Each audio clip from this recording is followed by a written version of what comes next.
Is an international business degree worth it? That's what we're going to be talking about today. But before we do that, make sure to gently tap the like button in order to defeat the evil YouTube algorithm. On this channel, we talk about personal finance, college degrees, careers, opportunities that can lead you to success, as well as talking about avoiding some of the common traps that so many people fall for. If that sounds like something that interests you and you haven't done it already, go ahead, hit the subscribe button and ring the notification bell so that you never miss a video. Now, everybody knows that business is becoming more and more international. Economic barriers are disappearing, and especially with the onset of the internet and the digital age, there's just more and more opportunities when it comes to international business. The problem is there are still a ton of barriers when it comes to doing business internationally. Language and distance are probably the first two most obvious ones, but there's a ton of other barriers as well. You've got culture, you've got laws. Some countries aren't as stable as other countries. Some countries' economies are booming, and then other countries have economies that aren't doing very well. Some countries are extremely open to people coming in and doing business there. Other countries don't want any foreigners doing business at all. Each individual country is going to be a unique situation, and so therefore they're going to need a unique solution. So a lot of the time within a company, you'll have someone who specializes in a specific country. So they'll understand the culture, the language, the laws, etc., everything they need to know about that country. There's some careers where you'll spend quite a bit of time in the country itself as well. So if you're somebody who really likes to travel a lot, there's certain countries that you really want to be in, this might be a really good degree for you. So a lot of the time you will be representing your company, your entire organization, to the leaders of whatever company that you are visiting. So not only will getting into international business help you solve complex problems, but you're also going to be networking with people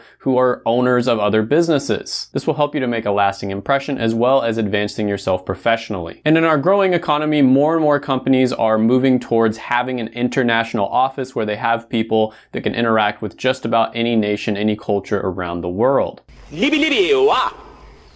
And we're definitely going to get into some of those careers that you can get into with this degree. But first, I just want to say that around 5,600 people graduate with an international business degree every single year. That's not that much. So I think this one is going to be a pretty big opportunity right now as well as in the future. So first, we're going to talk about 4 different categories that I think are really important when it comes to a degree. We're going to be talking about the salary, satisfaction, demand, and then X factors. We're going to rank each category, and then at the very end, we're going to give it a final total score. International business degree graduates are going to make around $50,000 a year in their first 5 years starting out, and then their mid-career pay, which is defined as 10 years and after, they're going to be making around $96,000 a year. So of course the salary is going to be different depending on what career you go into. Some of them are going to pay higher than others. So I'm going to go ahead and bring up just a few of them that you might do on here, and the first one is going to be a management analyst. So management analysts, in really simple terms, they look at a corporation, they assess, how efficient it is, the management structure in the corporation, and they figure out how they can make it better. Now, doing this for global companies is going to take a keen awareness of how the culture of that,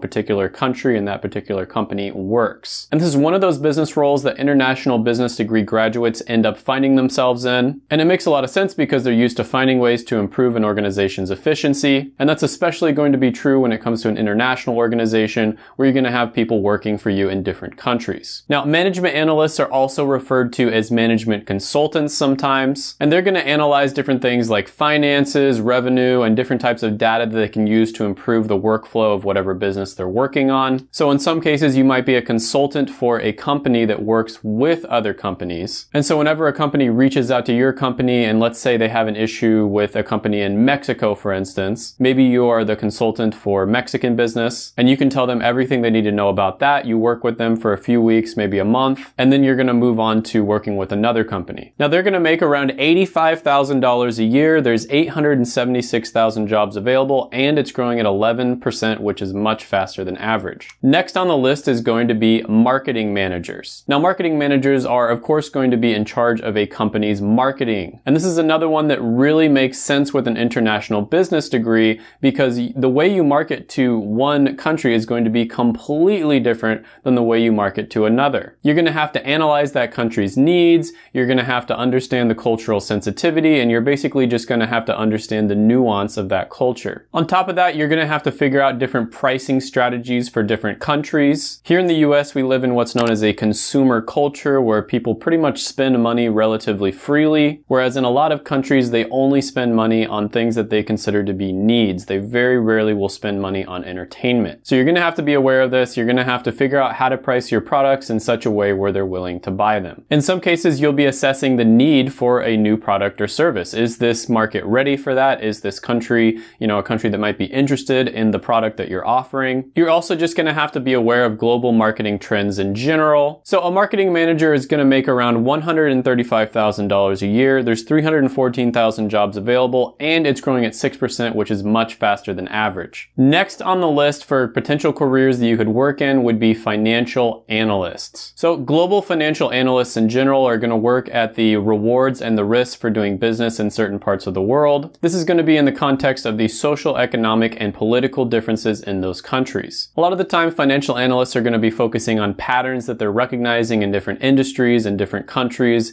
and also as well as different businesses. Now, on top of that, financial analysts are going to be assessing the performance of bonds, stocks, and other types of investments. Now, as investing becomes more international, a lot of the time these companies are looking at people who can be specialists in different countries and sometimes even different regions within a country. They want analysts that can understand the background, the country, the region, the culture, etc. Now, financial analysts make around $81,000 a year. There's 487,000 jobs available, and it's growing at 5%, which is faster than average. Now, I won't get into this one very much because this would be later on in your career, but you can become an executive that specializes in the branch of a company that is dedicated to a different country. Now, executives are going to make around $104,000 a year. There's 2.7 million jobs available, and it's growing at 4%, which is about average. Another one I won't get into too much is you could become a human resource manager that specializes in the culture of a different country. Human resource managers can make $116,000 a year. There's 165,000 jobs available, and it's growing at 6%, which is faster than average. So all things being equal, I'm going to go ahead and give this degree a score of 9 when it comes to salary. It's a really solid option. There's a lot of opportunities out there right now, and I predict a lot more opportunities in the future. Next, we're going to get into job satisfaction, or just satisfaction in general with this degree. Now, the thing about satisfaction is it's pretty much completely subjective. One person might love being in a desk job. They just love having,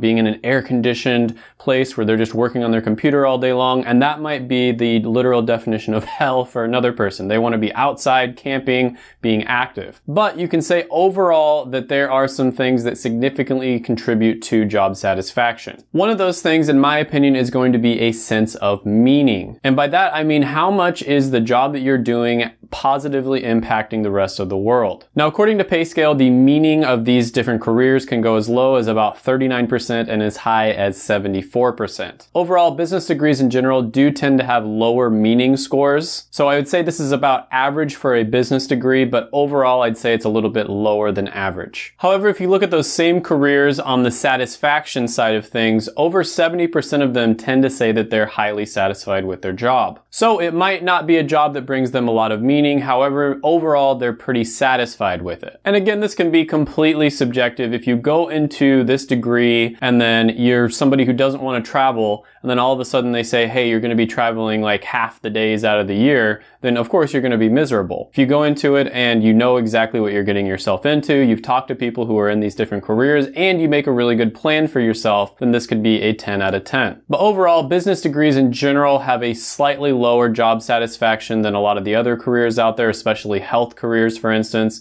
So I'm going to go ahead and give this one a 7. Next on the list, we're going to talk about something that has a huge impact on satisfaction. In fact, it might be the most important factor on any of them, and that's going to be demand. So we'll talk about the careers that we already talked about here. Management analysts, for instance, have about 876,000 jobs available, and they're growing at 11%, which is excellent. For marketing managers, there's 314,000 jobs available, and they're growing at 6%, which again is pretty good. Financial analysts have more than 487,000 jobs, and they're growing at 5%, which is faster than average. Executives, there's 2.7 million jobs available, and it's growing at 4%, which is at least average. And human resource managers, there are 165,000 jobs available, and it's growing at 6%, which is faster than average. So in my research, pretty much all the jobs that I saw that international business graduates tend to go into, a lot of them are doing really, really well. They're growing faster than average. There's not like an insane amount of careers out there like, you see with some of the health careers that's growing at like 31% or something like that. But overall, it's pretty good. I'm gonna go ahead and give this one a demand score of 7.5. Next, we're gonna talk about X factors. So one thing about business degrees in general, and this is especially true with an international business degree, is that a lot of them are pretty future-proof. So what you're planning on going into, business in general, I don't think they're ever going to be replaced. It's not going to be automated or replaced or anything like that. If your job does get replaced, there's just going to be a job that opens up right above you. There's never going to be a time where robots are making business decisions for companies, for instance. There's never going to be a robot who understands the cultural nuance of another country. These are all things that are going to have to be done by humans. And this is especially true when it comes to an international business degree and the skills that it's going to teach you. Now, on top of that, business-related degrees in general tend to be ones where you end up making a lot of money. Even if the salaries from the careers themselves are about the same as some of the other ones in maybe the technology industry or health, for instance,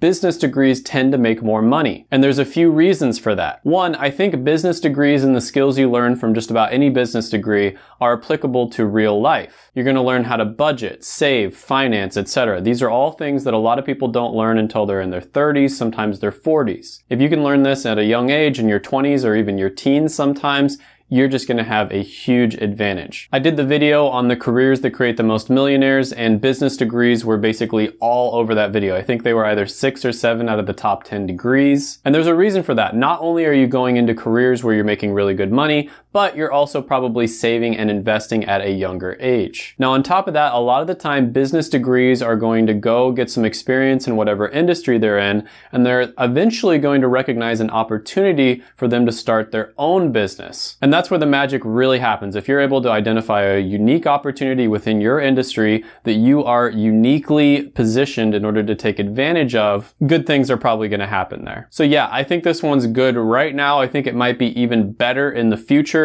Overall, I'm going to give this one an X factor score of 8.5 out of 10. So the pros to this one, great salaries overall in the careers that you tend to go into, a lot of career growth, career opportunities, opportunity to travel if that's a pro for you. There's going to be a lot of careers out there that will have you traveling quite a bit. This one also makes a good double major if you want to consider, going into something and then double majoring in this, and then maybe you'll be able to get a career outside of the country in a specific country that you want to live in. Now, of course, there's going to be a lot of stress to this. That's going to be one of the cons. A lot of these positions that I mentioned are going to be management type positions. So you're going to be working, 60 hours a week a lot of the time. It's going to be pretty stressful. You're going to have long working hours a lot of the time. And then a lot of the time you're going to be required to travel. Now, again, this could be a pro or a con depending on who you are, but that means that you'll likely have to spend a lot of time away from your family. Overall score, we're going to give this one an 8 out of 10. This is a really solid degree, a really good option. If you haven't done it already, make sure to smash the like button, hit the subscribe button, ring the notification bell, and comment down below any thoughts, comments, criticisms, etc. And before you leave, make sure to check out my other videos right here. I made them just for you.